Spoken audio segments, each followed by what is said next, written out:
Hello, hello, hello. Good morning. Oh, good morning pa ba? Good morning. Yes, it's 11:48 a.m. po dito sa Ontario, Canada. Good morning. Happy Thursday, everyone. Good morning. Oh, wow. Kala-live ko lang, Heidi. Thank you.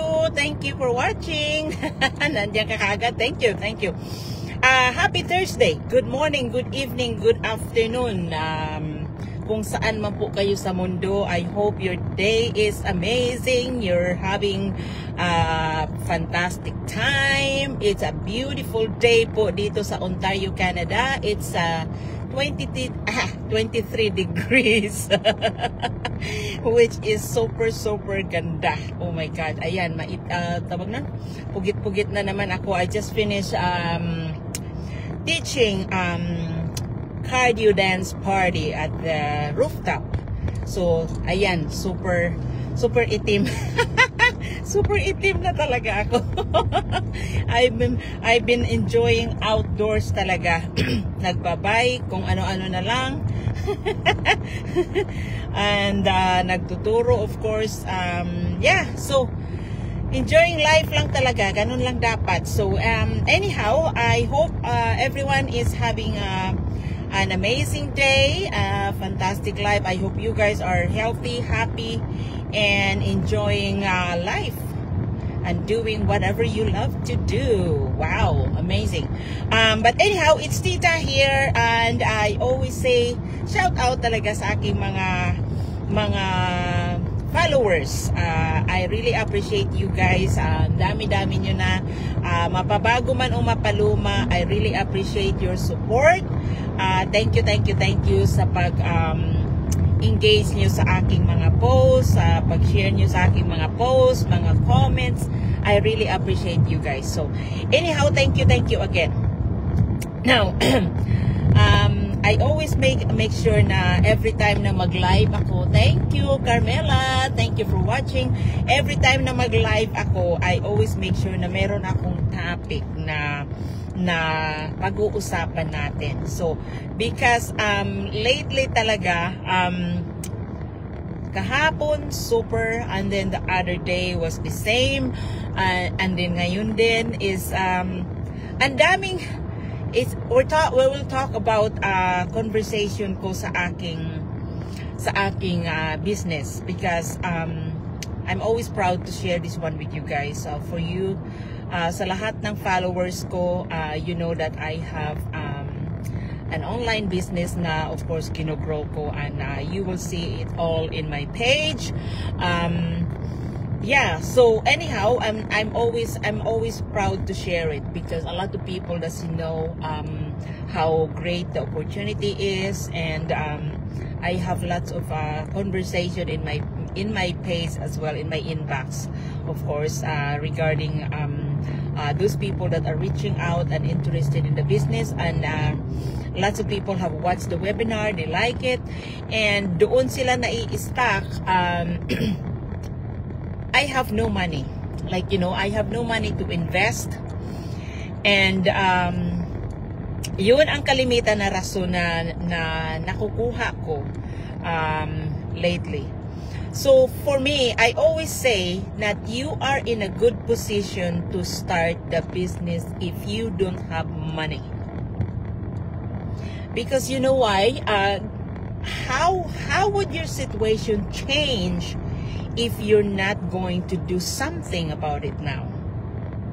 Yes, you can always look for a job, yes, extra. And of course, with that, anong sinasacrifice mo? Time with the family. Diba? Extra hours na, yes, a lot of us will do, because that is the very comfortable way to earn money. But basically, pinagpapalit natin ang time natin sa sarili natin, sa pamilya natin, just to earn a few extra bucks. It's because that is like, yun ang pinaka-easy way to earn more. Pero if you think about it talaga, ang katawan mo ang kapalit mo dyan. Ang katawan mo, ang time mo sa sarili mo at saka sa pamilya mo. Yes, I get it. Hindi lahat ng tao na tawag nun, malakas ang loob na mag-start. But if you are, kung baon ka na sa utang, kung wala kang pera, it's even more reason for you na kahit na meron kang trabaho 2 or 3, it's even more reason for you na mag-start ng business on the side, because who knows kung saan ka dadalhin ng negosyo na iyan. But yes, you do have to have time to do your business, to grow your business. Now, the thing that I'm really excuse me, ang aking tawag nun, kasi meron ako nakausap. I am a stay-at-home mom. I don't have an income. So how can I start the business? Emma, thank you for watching. That's perfect. Because you know what? You have the time to grow your business. A lot of people have started this business with 0 money. Because if you really want it badly, you will do your best to find something para makapag-start ka. And we have the resources. A lot of people have started in this business without upfront cost. Okay? Marami dito, example ko na lang is one of the power couple in this business out there. I think they've been in the business for 5 or 6, maybe going into 7.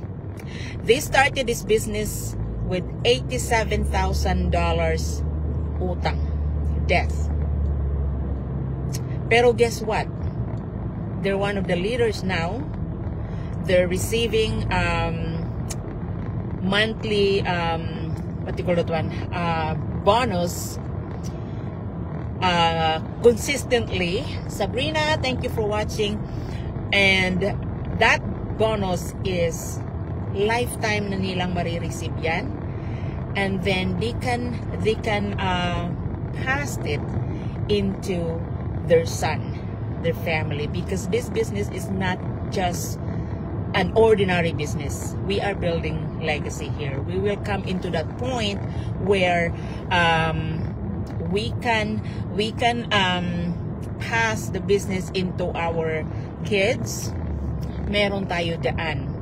So that's why I am not, like, you know, I am not ashamed to share this business, because a lot of people have started 0, or a lot of people have started in they're in their rock bottom. But why did they become successful? Because nasa sa atin yun. If you're going to use having no money as an excuse, then you're not gonna go somewhere. You're not gonna go farther, right? But if you're going to use that as your motivation, your inspiration to change whatever your situation is, then you'll get stronger. One way or the other, mabaligtad mo yung sitwasyon mo. You can turn it around, one way or the other. So, Radil, thank you for watching. So, because think about it. If you're not gonna do something, kung halimbawa, you are buried with death right now, or you don't have work right now, perfect. Start your business. You have the time to build it up. Even if you're busy, you're gonna say, I don't have time for that because I'm busy working. Awesome. Good for you that you have work. Now, if you're going to start building this business alongside with your work, Jovelyn, thank you for watching. Radel, thank you guys. If you're going to start building this business alongside with your work, that is where I started. I was already busy with my full-time job, and I'm teaching, and, like, you know, I was wearing different hats in my corporate world, in my corporate job. But I gave a little bit of time to build this business. So that's the reason why I managed to walk away from that full-time job and go into part-time now. See? Because if you're not going to do something about it, how would your situation change? No, it won't. Diba? So yes, so anyhow, I'm like sorry guys, I'm saying it I'm doing it in Taglish because most of the people that have reached out to me are English speaking. So I just wanted to share this one so everybody, because of course I have a private conversation with them. However, it's better to to do it also with live para lahat tayo is ma-educate. Or my main reason is talagang to inspire, because having no money is not the reason to move forward. Is not the reason to na hindi na kayo aangat sa buhay. Having no time is not the reason either. Rosemary, thank you for watching. Having no time, busy at work, is not a reason either. It's not a reason either not to start your own business. Because guess what? You are so busy building other people's dream. You forgot about your time. You forgot about your family. Lagi nating sinasabi, we always say, my family is important to me. But guess what happened? They are in the bottom of our list. Diba? Because we are so busy building other people's dream, we forgot that we work hard for our family. Right? We forgot na they need time from us too. We forgot that they need your tender loving care too. Diba? So, for me, that's why I started this business, because I was feeling guilty, of course, na lagi kong iniiwan ang anak ko noon, especially on the weekend. I always leave him home. Back then, my husband was also working full time. Weekends, holidays, yun ang pinaka-busy because we were both working in the resort at that time. So yeah, I was like, I felt that I did not give time for my son. I feel guilty. So that's the reason why I started the business. So I'm glad I did. I was scared, skeptical. I didn't know what to do. But guess what? I've learned, right? I don't even go live. I didn't even go live before. No.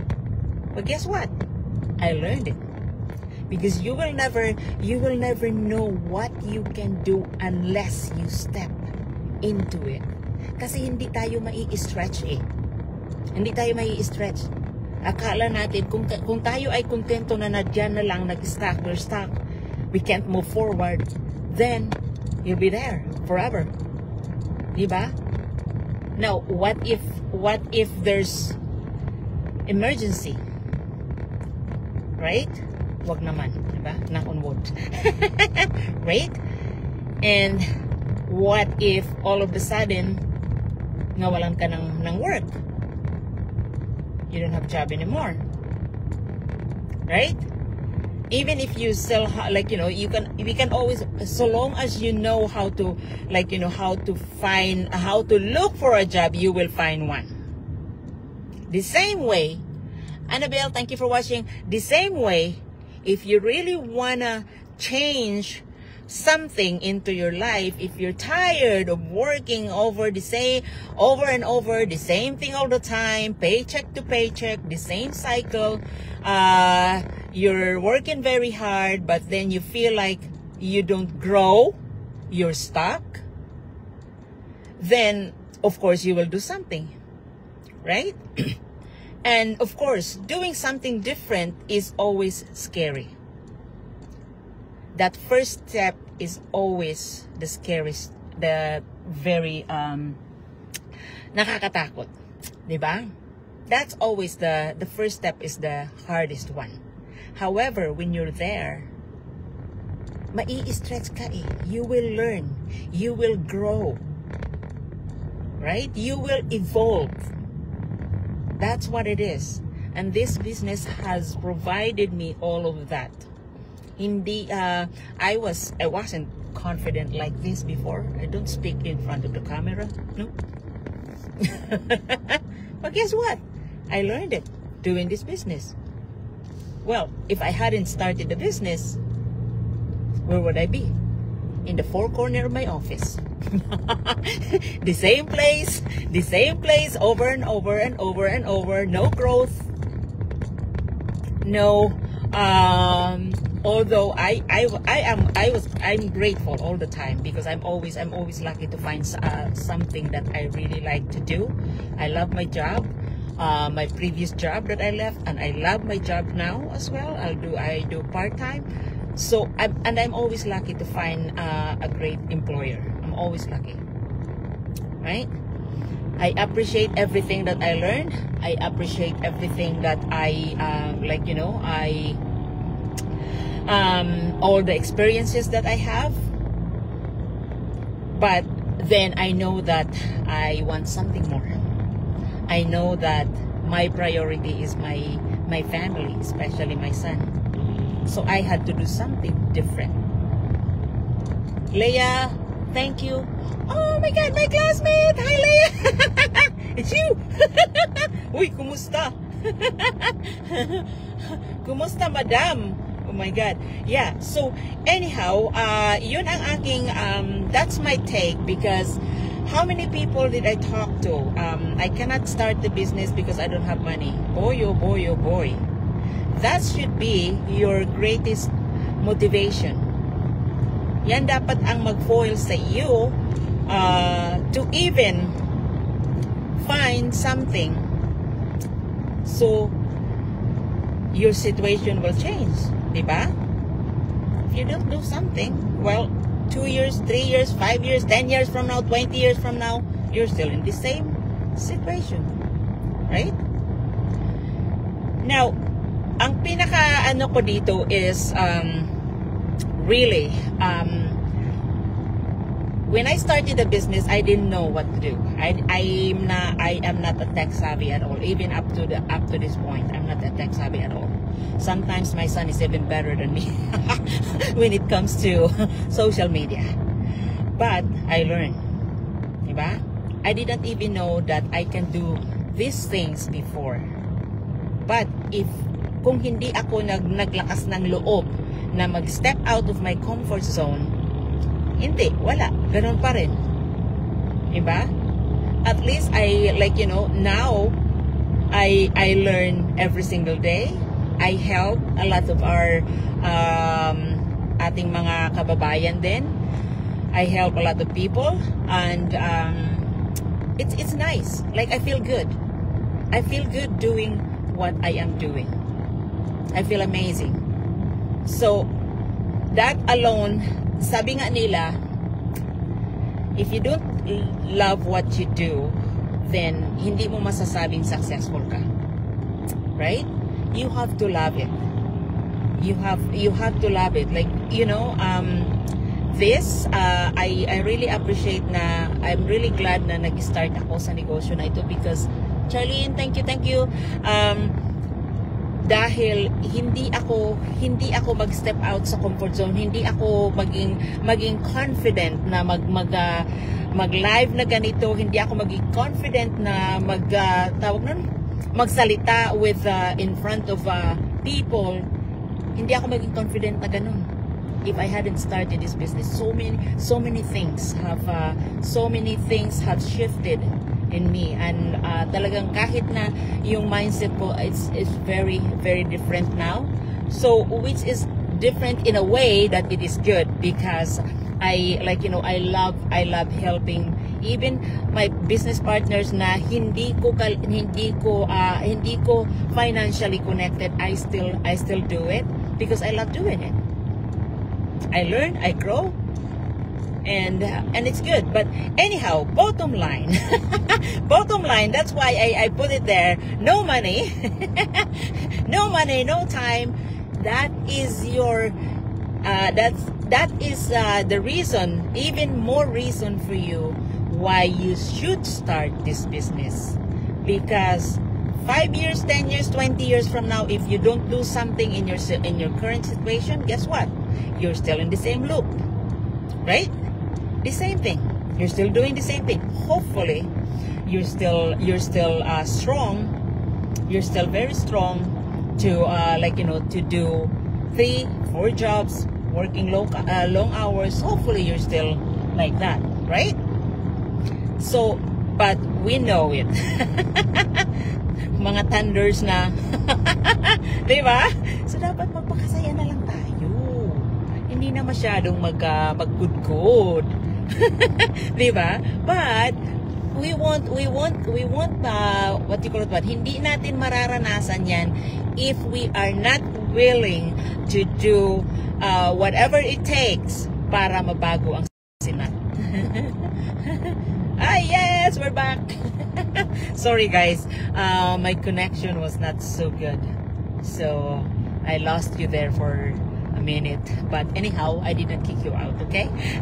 But anyhow, I hope it makes sense. But bottom line nga is, kung wala kayong pera, kung kayo ay busy, even more reason for you, because ang dami dito po sa business na ito. A lot of people, it's not only that couple, the power couple that I know, that I meet already in one of our convention. There's a lot of people here that have started na baon sa utang. But guess what?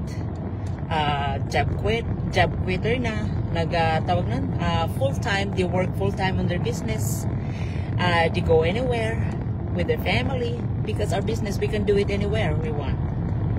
The potential, the earning potential is unlimited. So it's up to us. It's up to us, and we are provided with it. Even last night, I was watching our weekly mastermind. 2 people have quit their job again, walk away from the 9 to 5 grind, and working in their business full time. How's that? Right? Imagine your life. Imagine working. If we can, like for me, if we can work 10, 12 hours, 15 hours, 16 hours, I heard that from a lot of people. For other people, why can't we do 2 hours a day for ourselves? Diba?